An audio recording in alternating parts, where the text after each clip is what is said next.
galab wanaagsan daawadayaal meel kasta aad joogtaan u diyaar garooba wararkeena galabnimo inaad ka daawataan channelkeena YouTube-ka ee sirta wararka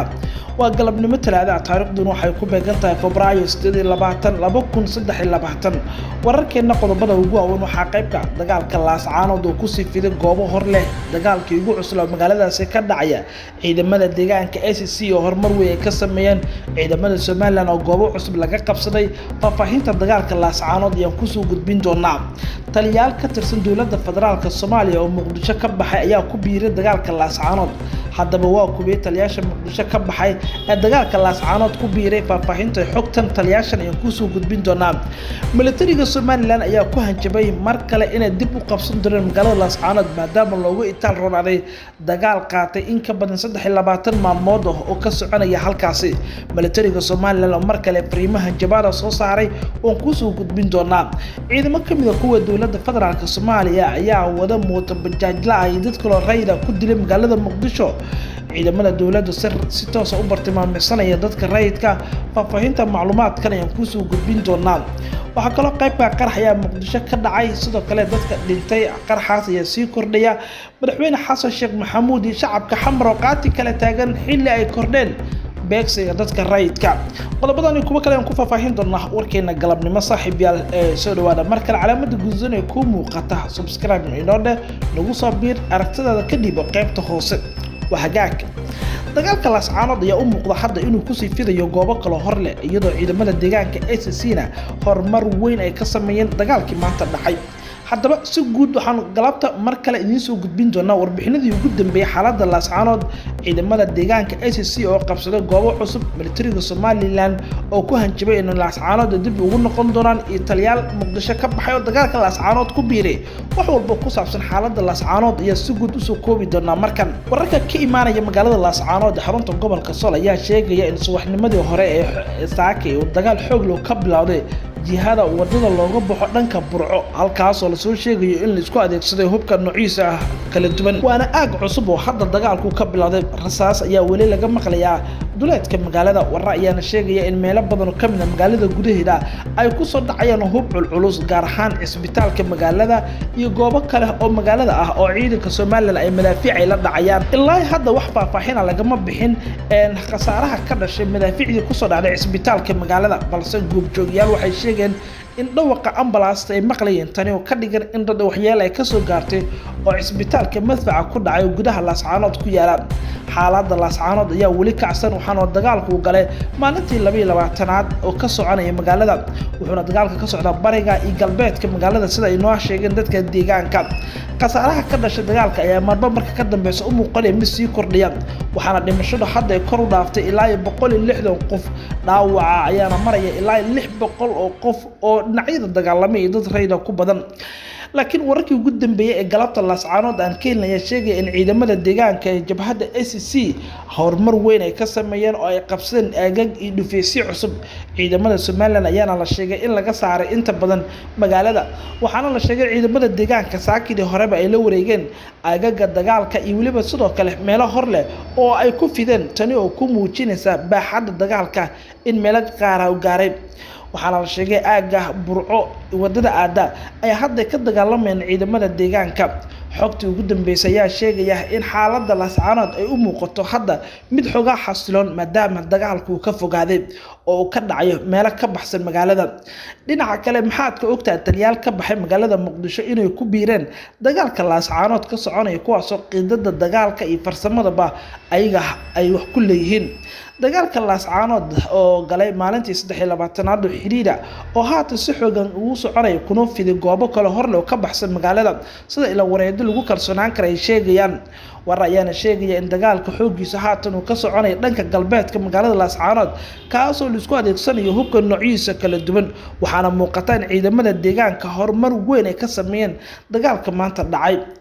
war-saxaafadeed ka soo baxay Somaliland waxaa looga hadlay dagaalkii Laascaanood waxaana lagu sheegay in haatan dagaalka ay ku soo biireen taliyaal ciidan oo ka yimid magaalada Muqdisho oo qidada dagaalka iyo farsamada qayb ay ka yihiin kuwaas oo koox diidan nabadda argagixisadana taageeraya sida Somaliland ay sheegtay. Somaliland ayaa shaaca ka qaaday in darbaxsho kulul ay ku dhufteen ciidanka hubinta ah waxayna tilmaamtay in ciidamada Israa'iisha Muqdisho ka yimid dagaalka ku soo biiray ay 10 lama ilaawaan ay ugu dhigeen galbeedka magaalada sida Somaliland ay ku fahamtay. ciidamada qaranka Jamhuuriyadda Somaliland oo ka duulaya difaacidda waxay darbaxsho kulul ku dhufteen kooxaha hubinta ah ee taliyaasha ah ee ku soo biiray dagaalka ayaa lagu yiri marka laga soo tago qoraalka Somaliland shakhsiyaadka Somaliland ay sheegtay in dagaalka ku soo biireen waxa qayb ka taliyihii hore ee booliiska ee Soomaaliya General Xijaar iyo waliba sidoo kale taliyihii hore ciidanka badda ee xilka laga qaaday labaduba waxa lagu arkay magaalada Laascaanood ayagoo ku sugan halkaasi waxay Somaliland ay sheegtay inay jiraan xubno Muqdisho ka yimid oo dagaalka ku soo biiray war-saxaafadeedka Somaliland waxa lagu cadeeyay in beesha caalamka iyo waliba dhinacyada kale ay sheegeen in dagaalka ay ku soo biireen xubno dawladda Soomaaliya ka tirsan kuwaas oo diidan xasiloonida gobolka iyo mantiqada sida Somaliland ay ku doodayso Xijaar iyo waliba sidoo kale dhowr taliye oo kale oo dawladda diwaankooda ugu jira in lagu arko Laascaanood ayay dad badan ku micneeyeen inay tahay xubno saraakiil ah oo deegaankoodii ku noqday oo deegaankooda jooga maadaama hadda dawladdu aysan wax shaqo ka hayn.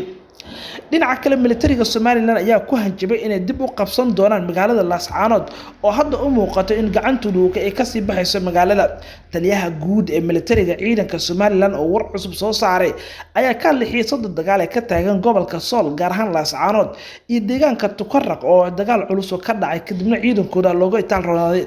abaandulaha ciidanka militariga Somaliland Faisal Cabdi Bootaan oo warbaahinta la hadlay jiida hore dagaalka kula hadlay ayaa sheegay in sababaha ay ugu soo baxeen difaacyada ciidanka ay ku yaalaan Tukarraq iyo Laascaanoodba wuxuu ku tilmaamay inay tahay istiraatiijiyad dagaal iyo arrimo farsamo iyo xeelad militari oo ku micneeyay ka soo bixida ay ka soo baxeen aaga Tukarraq iyo fariisimihii kale ciidanka Somaliland ay ku lahayeen magaalada Laascaanood ee xarunta gobolka Sool. waxaynu qaadanay go'aan ah farsamo iyo xeelad dagaal ayaan ugu soo baxnay Tukarraq ciidamada qaranka hadda waxay joogaan meel aan ka fogeen Laascaanood dib ayayna ugu noqon doonaan aagagooda iyo magaalada oo dhan Laascaanood ayuu yiri abaandulaha ciidanka militariga Somaliland Faisal Cabdi Bootaan. waxa kale oo ku hanjabay in marar badan ay dib ugu noqon doonaan oo ay qaadi doonaan talaabo militari ilaa haddana ay u turayaan dadka reer Laascaanood. Masar Bootaan ayaa ku celiyay in Laascaanood ay ka dagaalamayaan argagixiso iyo ciidanka Puntland oo ay la dagaalamayaan sida uu yiri. xaaladda Laascaanood ayaa wali kacsan waxaana dagaalku u galay maalintii 23aad iyadoo dhinacyaduna hub culus ay isku adeegsanayaan si kastaba qasaaraha dagaalka ayaa u muuqda inuu hadda sii kordhayo oo dhimashadu ay gaartay 160 dhaawacuna 600 oo kor u dhaafayo. xaaladda Laascaanood daawadayaal wixii ku soo kordhaa wararkeena kale ayaan ku faahfaahin doonaa. ciidamo kamid ah kuwa dawladda Soomaaliya ayaa wada mooto bajaajla maanta ku dilay magaalada Muqdisho caaro xoog leh ayaa ka dhalatay dadka reer Muqdisho ayaana ka xanaaqay oo banaanbax xoog leh sameeyay. warar dheeraad ayaa ka soo baxay dil maanta ka dhacay ciidamo ka tirsan kuwa dawladda Soomaaliya ay ugu geysteen aaga Zoobe magaalada Muqdisho kaas oo lagu dilay wiil dhalinyaro ah oo watay mooto bajaaj.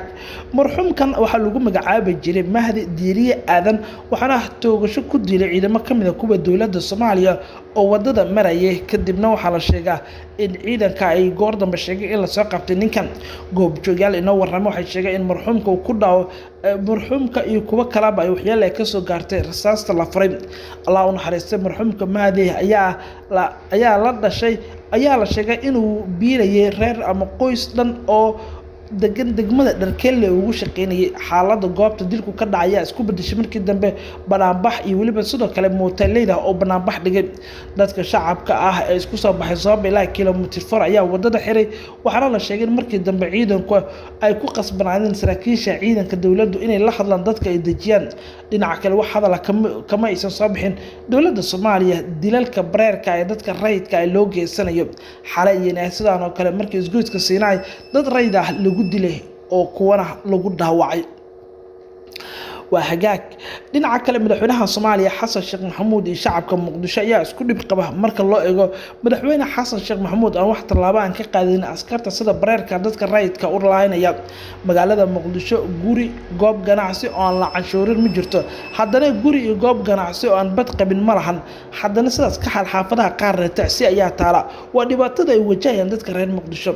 shirqoolka dileelka tooska afduubka gabdhaha yaryar ayaa caadi ka noqotay magaalada muqdisho dhowrkii bil ee la soo dhaafay ma jirto wax talaabo ah ay dawladdu ka qaaday marka loo eego dhacdooyinka dhisxiga caasimada ka dhacaya dhinaca kale xilliga habeenkii waqtiyada qaarkood waxa jira in magaalada muqdisho dhac toos ah oo aan si toos ah dadka raydka loogu geysto maalin walba waxa la daawadaa dad badan oo calacalaya kuwa badan oo la dilay kuwa caruurtooda ka maqan dawladdu ma jirto wax talaabaha laga qaadayo dadka dhibkaasi geysanaya mana helaan cadaalad sida muuqata mas'uuliyad darro weyn ayaa ka jirta magaalada muqdisho waxaana muuqata in dawladda Soomaaliya ay hadda wadi lacday amniga caasimada ah waxa xitaa hadda shaqeynaya amarada kooxda al-shabaab oo muqdisho ka shaqeynaya sida muuqata maamulka gobolka Banaadir ayaa u muuqda kuwa si weyn ugu fashilmay wax ka qabashada adeegyada aasaasiga ah ee caasimada sida bilicda amniga kaalinta caafimaadka midda waxbarashada shaqo abuurka iyo shacabka Soomaaliyeed loo adeego ay helaan adeegyada aasaasiga ah